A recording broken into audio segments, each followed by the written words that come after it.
family.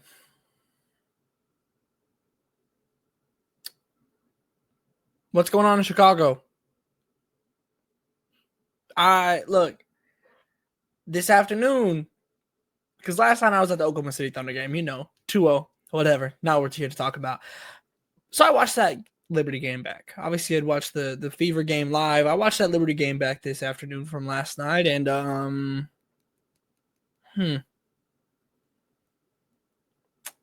not good. Not good at all. Let's talk about it. So first off, let's get this out of the way here just at the beginning, just kind of as a precursor. Everything that I'm about to say does not mean that the Chicago Sky can't make the playoffs, can't, whatever, right? Things can obviously get better. I assume that they will get better because right now, and the reason why I feel the need to talk about this right now, things are historically bad. This stat here tells it all. ESPN, the Sky's minus 60-point differential this season is the worst through the first two games of a season in WNBA history. Now, that's bad for multiple reasons. One, you don't own your pick for this year, right? That is officially owned by Minnesota in a pick swap due to the deal where you trade up to get Angel Reese, just that one spot. For everyone, because if Minnesota gets a lottery pick, could you imagine adding AZ Fudd next to Fee? That's a topic for a different day. But okay, you make that move for Angel. Look, Angel had a phenomenal rookie season. We'll talk about how she started this season here in a little bit. But ultimately speaking, that's you got to give to get, and you certainly received a lot in Angel Reese. Now, let's look at this offseason. If you've been following along this offseason, with how as I was reacting to news and everything, I think you saw me kind of devolve, dive into insanity, if you will, as we saw the Sparks trade their pick. We saw, of course, Chicago trade their pick. And Chicago was a team that made the most win-now moves, I would say, from where they were standing, in their area. I think the only other team that would really compare would be the Fever, but all their stuff was free agents pretty much, So you're not giving up much to go and get better. The Sky had to give up a lot. Let's talk about. Let me just. We'll do a little. We'll play a little game here. We'll play a little game. Player A, 9.5 points, 3 rebounds, 1.5 assists, 1 steal. Player B, 14.7 points, 3.7 rebounds, 2 assists, 1 steal. Those are the averages so far of the season. Which one would you rather have? It's pretty obvious, right? Player B. Pretty clear. Now, what if I told you Player B is in the first year of her rookie contract in the old CBA, well, soon to be old CBA. Player A is Ariel Atkins. Player B, Sonia Citron. If you saw my Washington video, you know how I feel about Sonia Citron. You could have had her. You trade your number 3 pick, the pick that Washington used to go and draft Sonia, is the pick that you trade for Ariel Atkins. Now, do I think that Ariel Atkins will get better this season? Yes. But goodness gracious, the outlook of all of this right now. You go and trade for Ariel Atkins, who isn't like an old player by any means, right? Only 28.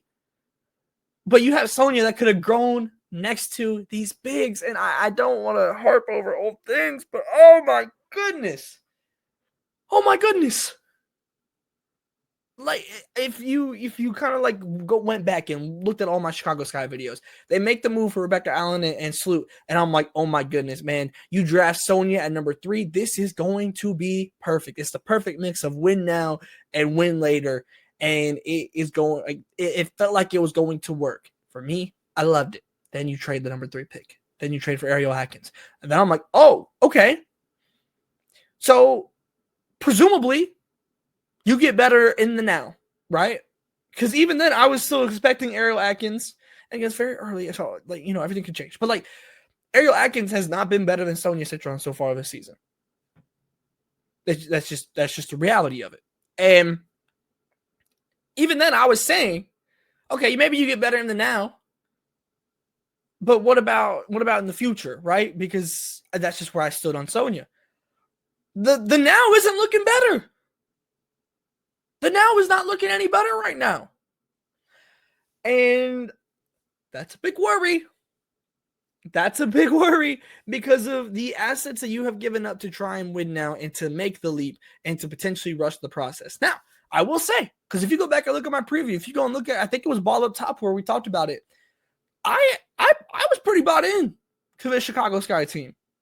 And that's why I'm still not just like completely saying, oh, that's done, it's wraps. It's too early in the season to say that for anybody. But you look at my past videos, right, from in the build up to this season, and I marked Chicago as like my team from the lower seeds. If any team is going to make a Cinderella run, it's Chicago. What was my little asterisk, if you will, the factor that goes into that? If Angel and Camilla can take a leap. So far this season, it has been a regression, if you will. Like, it's been 2 really bad games. I mean, if you look at the stats for Angel is putting up 7 points, 14.5 rebounds. Obviously, the rebound is phenomenal. Camilla, 6.5 points, 5.5 rebounds. The field goal percentage from Angel is simply not great. It's like in that sense of knowing when to kick the ball back out there. Like, and there was a couple moments in that Liberty game where I think she could have just kicked it back out. That has been the critique on Angel, and it's still there for now. Okay, fine, cool. Look at Camilla. The energy. There were several times in that Liberty game where Camilla just looked incredibly frustrated when she wasn't getting the ball, and I agree with her from those clips, because just give her the ball. Just give her the ball.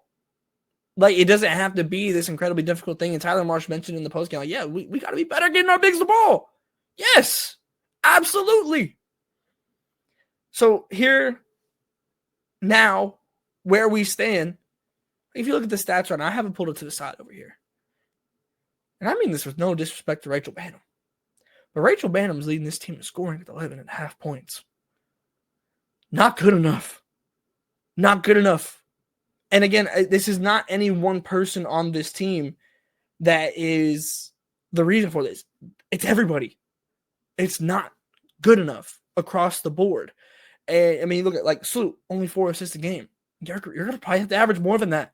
And maybe that's asking too much of Sloot at this point in her career. But for this team to be successful, you have to see more from Sloot in the assists.